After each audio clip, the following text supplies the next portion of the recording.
Mangalagiri Janasena party కార్యాలయంలో ఈ నెల 26వ తేదీన పట్టణంలో జరిగే పద్మశాలి మహాసభకు సంబంధించిన పోస్టర్ను AP MSIDC chairman Chillapalli Srinivasarao ఆవిష్కరించారు. ఇంకా ఈ కార్యక్రమంలో ఏపీ పద్మశాలి సంఘం నాయకులు జగ్గరపు శ్రీనివాసరావు, జంజరం వెంకట సాంబశివరావు, మునగపాటి వెంకటేశ్వరరావు తదితరులు పాల్గొన్నారు. అనంతరం వారు మాట్లాడారు. ఆంధ్రప్రదేశ్ పద్మశాలి సంఘం వారు మంగళగిరిలో ఏదైతే రాష్ట్రంలో పద్మశాలీల హక్కుల కోసం రాజకీయంగా వారికి ప్రాధాన్యత కోసం రేపు 26వ తారీఖున తలపెట్టిన చలో మంగళగిరి పద్మశాలి మహాసభని విజయవంతం చేయాలని చెప్పి మంగళగిరిలో తలపెట్టారు. దానికి ముఖ్య అతిథులుగా మా సంఘం అధ్యక్షులు శ్రీ జగ్గారపు శ్రీనివాసరావు గారు, అలాగే మునగపాటి వెంకటేశ్వరరావు గారు, అలాగే గుంటూరు జిల్లా పద్మశాలి అధ్యక్షులు శ్రీ జంజరం వెంకట సాంబశివరావు, మిగతా పెద్దలంతా కలిసి మన గౌరవ ముఖ్యమంత్రి వర్యులు శ్రీ నారా చంద్రబాబు నాయుడు గారిని, అలాగే డిప్యూటీ సీఎం, ఈ రాష్ట్ర డిప్యూటీ సీఎం శ్రీ గౌరవనీయులు శ్రీ కొణిదెల పవన్ కళ్యాణ్ గారిని, అలాగే మన మంగళగిరి ఎమ్మెల్యే రాష్ట్ర ఐటీ శాఖ మంత్రి వర్యులు శ్రీ నారా లోకేష్ గారిని ప్రత్యేకంగా ఆహ్వానించడం జరిగింది. అలాగే మిగతా బీసీ కుల పెద్దలు ఏదైతే మంత్రివర్గాల్లో ఉన్నారో వాళ్ళని, వీళ్ళందరినీ కూడా మా హక్కుల గురించి మేము విన్నవించుకోవడానికి ఒక వేదికగా పెట్టుకొని ఆ రోజున ఆహ్వానించడానికి ప్రత్యేకంగా చేస్తూ ఉన్నాం.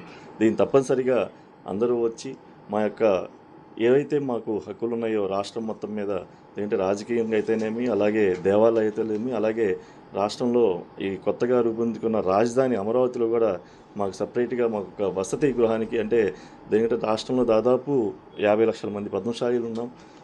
దానికి అనుగుణంగా మన ఆంధ్ర రాష్ట్రంలో కొత్తగా అవుతున్న అమరావతిలో కూడా ఒక 2 ఎకరాల స్థలం ఇచ్చి దాన్ని ఒక బిల్డింగ్ కట్టుకునేట్టు కూడా గవర్నమెంట్ ప్రపోజల్ పెడతా ఉన్నారు మా పెద్దలంతా కూడా. దీని అన్నిటికి కూడా సానుకూలంగా స్పందించి చేస్తారు. ఈ సభని ఆంధ్ర రాష్ట్ర పద్మశాలీలంతా కూడా ఏకంగా వచ్చి దీన్ని బలపరచాలని చెప్పి సందర్భంగా తెలియజేసుకుంటామని చెప్పి ముందుగా అందరికీ కూడా జరుగుతున్నటువంటి ఈ యొక్క పద్మశాలి మహాసభ మంగళగిరిలో సుమారుగా 2 లక్షల పైచీలకు జనాన్ని సమీకరణ చేస్తున్నాము. ఇందుకు గాను ఈ రోజున మరి కొంతమంది ప్రముఖులు, అలాగే మరి ముఖ్యమంత్రి గతంలో మేము పోస్టులు రిలీజ్ చేసిన దాంట్లో ముఖ్యమంత్రి గారు, అంటే నారా లోకేష్ గారు, పవన్ కళ్యాణ్ గారు, మరి కొంతమంది ప్రముఖులతో రిలీజ్ చేశాము.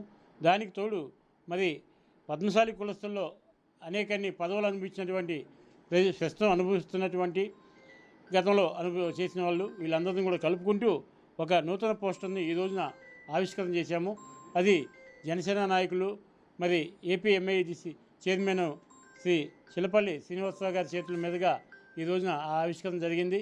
మరి ఈ యొక్క కార్యక్రమానికి రాష్ట్ర నలుమూల నుంచి కూడా పద్మశాలీలు అధిక సంఖ్యలో పాల్గొని ఈ యొక్క కార్యక్రమాన్ని విజయవంతం చేయాలని, అలాగే మనకు కావాల్సిన హక్కులు ఏవైతే ఉన్నాయో ఇప్పుడు ఈ 2014లో కానీ, 2019లో కానీ, 2024లో కానీ ఈ రాష్ట్రంలో పద్మశాలి కులం నుంచి ఒక్క ఎమ్మెల్యే లేకపోవడం చాలా బాధాకరమైన విషయం.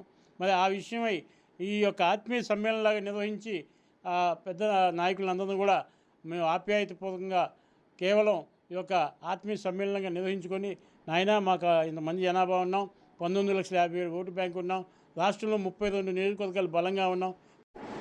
ఈరోజు జనసేన పార్టీ నియోజకవర్గ ఇన్ఛార్జి, ఆంధ్రప్రదేశ్ పద్మశాలియ ముద్దుబిడ్డ గౌరవనీయులు శ్రీ చిల్లపల్లి శ్రీనివాసరావు గారి చేతుల మీదుగా ఆంధ్రప్రదేశ్ పద్మశాలి సంఘం ఈ నెల 26వ తారీఖు జరపబోవు పద్మశాలి బహిరంగ సభ గుంటూరు జిల్లా నుంచి వాల్ పోస్టర్లను మా ప్రియమత నాయకులు శ్రీనివాసరావు గారి చేతుల మీదుగా ఈ కార్యక్రమం జరిగినది. మంగళగిరి నియోజకవర్గంలోని పద్మశాలి సోదర సోదరిమణులందరూ 26వ తారీఖు చేయబోయే కార్యక్రమాన్ని విజయవంతం చేయాలని, అలాగే ఇప్పుడు మన పెద్దలు చిల్లపల్లి శ్రీనివాసరావు గారు చెప్పినట్టు రాబోయే రోజుల్లో చట్టసభల్లో మన పద్మశాలీలకి సమాన హక్కులు కల్పించాలని, దీనికోసం ఆ రోజుల్లో పవన్ కళ్యాణ్ గారు తీసుకొచ్చి మన చిల్లపల్లి శ్రీనివాసరావు గారు కానీ జగ్గారు శ్రీనివాసరావు ఆ రోజే కార్యక్రమాలు చేయబట్టి చట్టసభల్లో కొద్దో గొప్పైనా మనము పద్మశాలీలకి న్యాయం చేకూర్చగలిగాము. మరలా ఈ రోజున మన ఈ మంగళగిరి నియోజకవర్గంలో కొద్దో గొప్ప పద్మశాలికి వచ్చిందంటే అది మన చిల్లపల్లి శ్రీనివాసరావు గారికి, దానికి కృషి చేసిన నారా లోకేష్ గారికి కూడా మేము ప్రత్యేకమైన అభినందన తెలియజేస్తున్నాము. ఈ కార్యక్రమానికి జనసేన పవన్ కళ్యాణ్ అధినేత పవన్ కళ్యాణ్ గారు ఇచ్చేస్తున్నారు. మన రాష్ట్ర ముఖ్యమంత్రి వర్యులు శ్రీ నారా చంద్రబాబు నాయుడు గారు ఇచ్చేస్తున్నారు. అలాగే కూటమి నాయకులు, బీజేపీ నాయకులు, పద్మశాలియ పెద్దలు అందరూ పాల్గొంటారు. ఈ కార్యక్రమం